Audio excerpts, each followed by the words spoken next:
नमस्कार दोस्तों, पीएससी अड्डा के यूट्यूब चैनल पर मैं राहुल व्यास आप सभी का हार्दिक स्वागत करता हूं। दोस्तों, अभी हम पढ़ रहे हैं कुछ विशेष वर्गों के लिए बनाए गए जो आयोग हैं उनको अभी हम डिस्कस कर रहे हैं। और आज के हमारे इस वीडियो में हम जानेंगे राष्ट्रीय अल्पसंख्यक आयोग के बारे में। कब ये आयोग बना था, क्या ये आयोग करता है, इसको किस प्रकार से पावर भी दी गई है और इसकी संरचना किस प्रकार की है, यहाँ पर हम काफ़ी कुछ डिस्कस करेंगे। तो जानते हैं नेशनल कमीशन फॉर माइनॉरिटीज़ के बारे में। तो दोस्तों, घर पे रहिए, सुरक्षित रहिए और अपनी तैयारी को जारी रखिए हमारे साथ। और आपके लिए जो है बेहतरीन लाइनें मैं लेकर आया हूँ कि जो अपने कदमों की काबिलियत पर विश्वास रखते हैं वो ही अक्सर मंजिल पर पहुँचते हैं। यानी कि अगर आपको अपनी काबिलियत पर विश्वास है, आपका जो आत्मविश्वास है कि आप जो है सिलेक्ट होंगे किसी न किसी एग्ज़ाम में, तो आप अपनी डेस्टिनेशन पर ज़रूर पहुँचेंगे। तो दोस्तों, विश्वास अपने आप पर बनाए रखें। ठीक है दोस्तों, और स्टार्ट करते हैं इस आयोग के बारे में जानने के लिए। सबसे पहले दोस्तों, इस आयोग के बारे में बात करें तो यहाँ पर आती है अल्पसंख्यक की बात कि हम अल्पसंख्यक किस प्रकार से माने, क्या अल्पसंख्यक होते हैं या किन्हें हम जो है अल्पसंख्यक कहें। तो दोस्तों, हमने जब मौलिक अधिकारों में पढ़ा था तो उसमें जो हमारे 6 मौलिक अधिकार हैं उसमें से जो 5वां मौलिक अधिकार है उसमें अल्पसंख्यकों का उल्लेख होता है। तो संविधान के अनुच्छेद 29 और 30 जो कि संस्कृति व शिक्षा का अधिकार जो है उसके तहत यहाँ पर बात आती है कि अल्पसंख्यकों का उल्लेख संविधान में मिलता है। परंतु संविधान की जब बात करें तो वहाँ पर अल्पसंख्यक किन्हें कहा जाए, उनकी कोई डेफिनेशन प्रॉपर नहीं दी गई है कि अल्पसंख्यक को इस प्रकार से डिफाइन किया जाए। ये संविधान की बात हमने की। परंतु सामान्यतः जब हम बात करें कि नॉर्मली अभी वर्तमान तक हम किन्हें अल्पसंख्यक मानते आ रहे हैं, तो ये सामान्यतः इस प्रकार से चला आ रहा है कि जो बहुसंख्यक समुदाय हैं उनके मुकाबले जो जिनकी संख्या या विशेष वर्ग जो होते हैं वो किस प्रकार से बहुसंख्यक के सापेक्ष जो है अल्पसंख्यक हैं, उन्हें हम अल्पसंख्यक समुदाय में मानते हैं। और उसी आधार पर जो है इन अल्पसंख्यकों को भी चिन्हित किया गया है। जैसे कि फॉर एग्जाम्पल कुछ इलाके ऐसे हैं दोस्तों, जैसे कि हिंदू और मुस्लिम या फिर पारसी, सिख, जैन, ये जितने भी समुदाय हैं इनमें से कहाँ पर हिंदू ज़्यादा हैं, तो अगर ज़्यादा जहाँ पर हिंदू की संख्या ज़्यादा है तो वहाँ पर जो अन्य जो समुदाय हैं वो अल्प हो जाते हैं। और जहाँ अगर मुस्लिम आबादी की जनसंख्या ज़्यादा है तो वहाँ पर जो है हिंदू भी अल्पसंख्यक कहलाते हैं। ठीक है दोस्तों, इस प्रकार से आप अल्पसंख्यक को समझ सकते हैं और अल्पसंख्यक की डेफिनेशन को आप समझ सकते हैं। अब बात करते हैं दोस्तों, सबसे पहले राष्ट्रीय अल्पसंख्यक आयोग की पृष्ठभूमि क्या रही थी।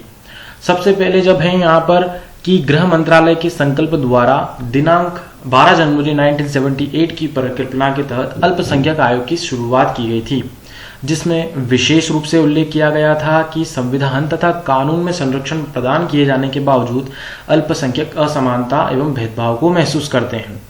यानी कि दोस्तों, अल्पसंख्यक आयोग को बनाने की बात जब हम करें तो आखिर इस अल्पसंख्यक आयोग को बनाया ही क्यों गया है, क्योंकि यहाँ पर बात आती है कि अल्पसंख्यक जो वर्ग हैं उनके हितों के संरक्षण की बात संविधान में दी गई है। और अल्पसंख्यक जब बात आती तो काफ़ी जो है इसके केस भी हुए हैं, मतलब काफ़ी घटनाएं घटी हैं या फिर समय समय पर इसकी बात भी उठने लगती है कि अल्पसंख्यक जो समुदाय है वो कहीं ना कहीं असमानता और भेदभाव को महसूस करते हैं। तो इस वजह से इस आयोग को अलग से बनाए जाने की जो है बात आती है। तो जब इसकी पृष्ठभूमि की बात हमने की तो जो गृह मंत्रालय था हमारा उस समय, तो उन्होंने 1978 में एक संकल्प प्रस्तुत करके एक अल्पसंख्यक आयोग बना दिया गया और इसमें उल्लेख कर दिया गया कि संविधान तथा कानून में संरक्षण प्रदान किए जाने के बावजूद जो है अल्पसंख्यक असमानता एवं भेदभाव को महसूस करते हैं। ये तो हुई इसकी हमारी पुरानी बात। इस क्रम में धर्मनिरपेक्ष परंपरा को बनाए रखने के लिए, धर्मनिरपेक्ष परंपरा मतलब कि हमारे भारत में किसी भी धर्म को मान्यता नहीं दी जाती है कि हम जो है भारत जो है वो किसी विशेष धर्म को जो है मानता है, सभी वो धर्मों को एक समान समझता है। इसी परंपरा को बनाए रखने के लिए तथा राष्ट्रीय एकता को बढ़ावा देने के लिए भारत सरकार ने अल्पसंख्यकों के लिए सुरक्षा उपायों को लागू करने पर विशेष बल दिया है। ठीक है दोस्तों, तथा समय समय पर लागू होने वाली प्रशासनिक योजनाओं, अल्पसंख्यकों के लिए संविधान, केंद्र एवं राज्य विधानमंडलों में लागू होने वाली नीतियों के सुरक्षा उपायों के प्रभावी कार्यान्वयन हेतु प्रभावशाली संस्था की व्यवस्था करना, ये सब इसमें दिया गया था। वर्ष 1984 में कुछ समय के लिए अल्पसंख्यक आयोग को गृह मंत्रालय से अलग कर दिया गया था तथा कल्याण मंत्रालय के अंतर्गत नए रूप में गठित किया गया था। ठीक है, ये तो हो गई इसकी पृष्ठभूमि की बात। अब आते हैं दोस्तों कि इसमें आगे क्या हुआ। तो अल्पसंख्यक जो आयोग बना था उसको संसद द्वारा 1992 के राष्ट्रीय अल्पसंख्यक आयोग अधिनियम के तहत राष्ट्रीय अल्पसंख्यक आयोग बनाया गया। पहले दोस्तों संकल्प द्वारा बनाया गया, तो वो ना तो कोई संवैधानिक निकाय था न संवैधानिक निकाय था, वो एक सिर्फ नॉर्मली जो है आयोग बनाया गया था संकल्प के माध्यम से। परंतु 1992 में जो है इसे प्रॉपरली एक एक्ट लाकर जो है 1992 में जो संसद ने पारित कराकर एक आयोग जो है बना दिया गया, तब से ये जो है एक सांविधिक निकाय बन गया है। और कल्याण मंत्रालय जो है भारत सरकार द्वारा 23 अक्टूबर 1993 को अधिसूचना जारी कर अल्पसंख्यक समुदायों के तौर पर 5 धार्मिक समुदाय यथा मुस्लिम, सिख, ईसाई, बौद्ध एवं पारसी समुदायों को अधिसूचित किया गया है। ये आप याद रखिए दोस्तों कि जब ये एक्ट लाया गया था तब वापस जो हमारी भारत सरकार थी उन्होंने अधिसूचना जारी की थी और 5 समुदाय जो थे 1993 में मुस्लिम, सिख और ईसाई, बौद्ध एवं पारसी, इन समुदायों को अधिसूचित ये कर दिया गया कि ये समुदाय जो है अल्पसंख्यक माने जाते हैं राष्ट्रीय स्तर पर।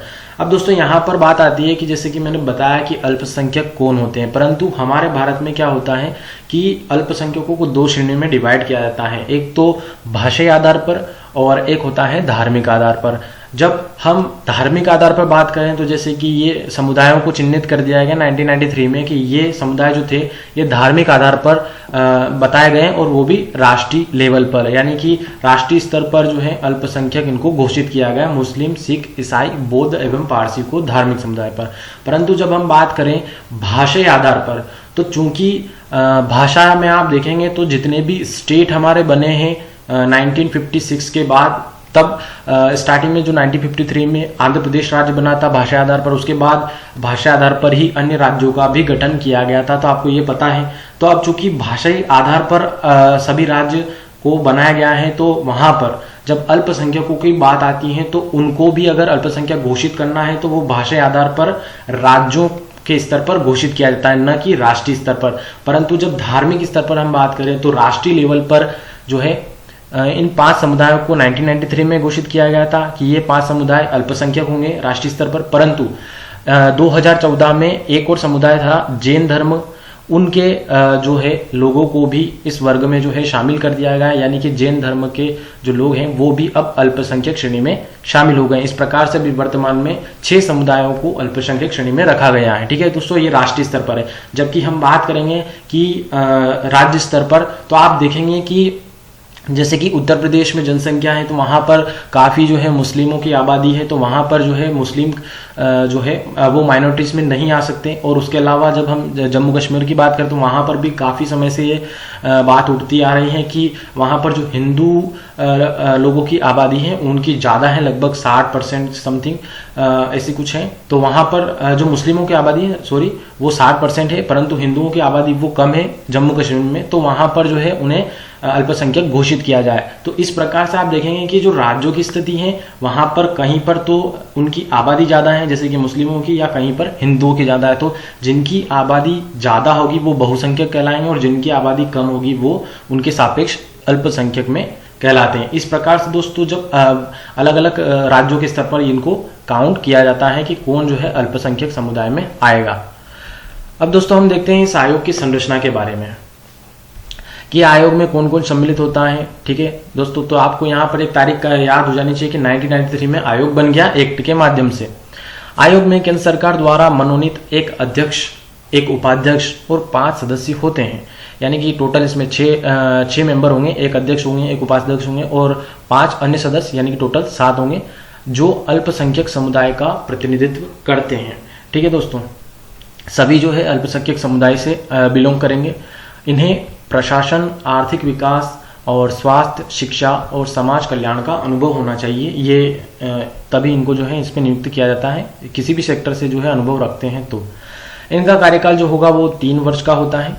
और राष्ट्रीय अल्पसंख्यक आयोग के वर्तमान अध्यक्ष, ये फैक्ट आप याद रख लीजिए ठीक है दोस्तों, कि राष्ट्रीय अल्पसंख्यक आयोग के वर्तमान अध्यक्ष कौन है, तो वो हैं सैयद गयोरुल हसन रिजवी। और आपको पता होगा दोस्तों कि अल्पसंख्यक जो है इनके लिए अलग से मंत्रालय है, अल्पसंख्यकों के मामले को मंत्रालय अलग से बना हुआ है, वो इनके लिए विशेष रूप से कार्य करता है और ये आयोग भी उन्हीं के अंडर के अधीन कार्य करता है। तो आप मुझे कमेंट में लिख के बताएं कि अभी वर्तमान में जो अल्पसंख्यक मामलों के मंत्रालय हैं उसके जो कैबिनेट मंत्री हैं वो कौन है दोस्तों, वो आप मुझे कमेंट बॉक्स में आंसर कीजिएगा। राष्ट्रीय अल्पसंख्यक आयोग के वर्तमान अध्यक्ष, ये फैक्ट आप याद रख लीजिए, इनका कार्यकाल 3 वर्ष का होता है ये, और इन्हें जो है कौन मनोनीत करते हैं, इन जो सदस्य हैं अध्यक्ष हैं उनको केंद्र सरकार द्वारा मनोनीत किया जाता है। ठीक है दोस्तों, अब दोस्तों हम देखते हैं इसका मुख्य पॉइंट कि ये कार्य जो है वो क्या क्या करता है। स्पेशल रूप से जब अल्पसंख्यकों के लिए बनाया गया तो ये अल्पसंख्यकों के लिए कार्य करता है। ठीक है दोस्तों, तो फर्स्ट है कि संघ तथा राज्यों के अर्थात अल्पसंख्यकों की उन्नति तथा विकास का मूल्यांकन करना, यानी कि संघ और राज्यों के स्तर पर जो अल्पसंख्यकों के लिए जो कार्य किया जा रहा है, जो डेवलपमेंट की जा रही है, उसमें प्रोग्रेस हो रही है या नहीं, उसका जो है ये मूल्यांकन करता है। संविधान में निर्दिष्ट तथा संसद और राज्यों की विधानसभाओं परिषदों के द्वारा अधिनियमित कानूनों के अनुसार अल्पसंख्यकों के संरक्षण से संबंधित कार्यों की निगरानी करना, यानी कि अल्पसंख्यकों के लिए जो विशेष रूप से कभी अलग से कानून बनाया गया चाहे संसद द्वारा या राज्य में, तो वहां पर जो कानून बनाए गए हैं उनके कार्यों की जो है वो निगरानी करता है, देख रेख करते हैं। इस प्रकार से मतलब कि वो देखते हैं कि ये कानून सही है कि नहीं है अल्पसंख्यकों के लिए, इस प्रकार से वो कार्य करते हैं ये आयोग। इसके बाद की केंद्र सरकार या राज्य सरकारों के द्वारा अल्पसंख्यकों के हितों की रक्षा के लिए संरक्षण के प्रभावी क्रियान्वयन के लिए अनुशंसा करना, यानी कि ये सिफारिश करते हैं केंद्र सरकार और राज्य सरकार से अल्पसंख्यकों के हितों की रक्षा के लिए कि उनको प्रभावी रूप से क्रियान्वयन किया जाए। अब दोस्तों नेक्स्ट है कि अल्पसंख्यकों को अधिकारों तथा संरक्षण से वंचित करने से संबंधित विशेष शिकायतों को देखना तथा ऐसे मामलों को संबंधित अधिकारियों के सामने प्रस्तुत करना, यानी कि ये शिकायतों को देखते हैं। अल्पसंख्यकों का जब बात आती है, कहीं पर अगर मुद्दा उठता है और वहां पर शिकायत कंप्लेंट दर्ज की जाती है, तो वहां पर फिर संबंधित अधिकारियों के सामने इसको जो है प्रस्तुत भी करते हैं ये आयोग। फिर इसके बाद अल्पसंख्यकों के विरुद्ध किसी भी प्रकार के भेदभाव से उत्पन्न समस्याओं के कारणों का अध्ययन और इनके समाधान के लिए उपायों की अनुशंसा करना, यानी कि जब कभी भी अल्पसंख्यकों से संबंधित कोई भेदभाव का मामला आएगा तो उनका कारणों का अध्ययन करेगी, किस कारण से ये हुई घटना या फिर सामाजिक स्तर पर, तो वहां पर ये जो है उसके समाधान के उपायों की भी अनुशंसा करते हैं। और नेक्स्ट है कि अल्पसंख्यकों को सामाजिक, आर्थिक तथा शैक्षणिक विकास से संबंधित विषयों का अध्ययन और अनुसंधान तथा विश्लेषण की व्यवस्था करना। अब दोस्तों हम देखते हैं नेक्स्ट पॉइंट है इसका कार्य का कि अल्पसंख्यकों के संबंधित ऐसे किसी भी उचित कदम का सुझाव देना जिसे केंद्रीय सरकार या राज्य सरकारों के द्वारा उठाया जाना है, यानी कि ये कदम को सुझाएंगे कि राज्य सरकारों द्वारा जो उठाया जा रहा कदम है वो सही है या नहीं, इस प्रकार से ये सुझाव देते हैं। फिर अल्पसंख्यक संबंधित किसी भी मामले, विशेषतः उनके सामने होने वाली कठिनाइयों पर केंद्रीय सरकार हेतु नियतकालिक या विशेष रिपोर्ट यह तैयार करता है अल्पसंख्यक संबंधित जब भी बात आती है। इसके अलावा कोई भी अन्य विषय जिसे केंद्र सरकार के सामने प्रस्तुत किया जा सकता है उसके लिए रिपोर्ट तैयार करता है। ठीक है दोस्तों, तो आपको यहाँ पर दोस्तों मैं यहाँ पर एक चीज इम्पोर्टेंट बता देता हूँ कि अभी तक हम जितने भी आयोग पढ़ते आ रहे हैं आपने देखा होगा कि कुछ चीजें तो कॉमन है, और अगर मैं बात करूं स्पेशल एमपीपीएससी के रूप से तो यहाँ पर जो मैटर मैं आपको प्रोवाइड कर रहा हूँ वो तो आपको याद हो जाना चाहिए, और स्पेशल जब इसकी आंसर राइटिंग की बात आती है तो यहाँ पर थोड़ा जो है आपको तोड़ मरोड़ कर इसे प्रस्तुत करना होगा। तो यहाँ पर जो मैं मोस्ट इंपोर्टेंट बात बताने जा रहा हूँ वो आप ध्यान से सुनिए कि अभी तक हमने जितने भी आयोग पढ़े हैं उनमें जितने भी एक्ट के माध्यम से और जो संवैधानिक निकाय हैं उनको एक कॉमन जो है चीज वो आपने देखी होगी कि दीवानी न्यायालय की शक्तियां इन सब आयोग को दी गई हैं। ठीक है दोस्तों, वो तो सब में कॉमन है। और एक चीज है कि दोस्तों यह जब जितने भी आयोग बने थे उस समय तो इस एक्ट में ये दिखाया गया था, यानी कि ये लिखा गया था कि जब जम्मू कश्मीर हमारे भारत में आर्टिकल 370 के माध्यम से जब वो थोड़ा सा उसमें कुछ विशेष प्रावधान थे तो उस वजह से जो है ये सभी एक्ट जो है जितने भी हमने आयोग पढ़े हैं वो लागू नहीं होते थे जम्मू कश्मीर में। परंतु जब आपने देखा कि 2018 में अभी जो है अलग से जो है यूनियन टेरिटरी जो है बना दी गई, 2 जम्मू कश्मीर और लद्दाख की 370 जो आर्टिकल समाप्त करने के बाद। तो जितने भी ये आयोग के एक्ट थे जो लागू नहीं होते थे वो भी अब जम्मू कश्मीर में लागू हैं। इसलिए मैंने यहाँ पर किसी भी आयोग में ये मेंशन नहीं किया कि ये एक्ट जो है जम्मू कश्मीर पे लागू होते हैं, मतलब ठीक है दोस्तों। तो पहले यहाँ पर एक्ट में लिखा जाता था कि ये जो है जम्मू कश्मीर पे लागू होते हैं या नहीं, ठीक है दोस्तों, परंतु यहाँ मैंने इंपॉर्टेंट बात आपको इस वीडियो में कंप्लीट कर दी है। तो इस प्रकार दोस्तों ये हमारा जो वीडियो है वो कंप्लीट होता है। और अगर आपको वीडियो समझ में आया है और पूरी बात मेरी समझ में आई है तो आप जो है कमेंट बॉक्स में आंसर जरूर कीजिए, जिससे और जो है हमारी क्वालिटी है उसको बेहतर हम कर सकें। तो दोस्तों अगर आप इस वीडियो का पीडीएफ चाहते हैं तो ये हमारा टेलीग्राम चैनल है, इसे ज्वाइन कर लीजिए। वहां पर इस वीडियो की नोटिफिकेशन भी मिल जाएगी हमारी आने वाली वीडियोस की, और इसका पीडीएफ भी जो आपको प्रोवाइड हो जाएगा। और अगर आप इस चैनल पर नए हैं तो चैनल को सब्सक्राइब कर लीजिए और बेल आइकन को प्रेस करना ना भूलें, जिससे हमारी आने वाली वीडियोस की आपको नोटिफिकेशन मिलती रहे। तो दोस्तों आज के लिए बस इतना ही। आप सभी का धन्यवाद।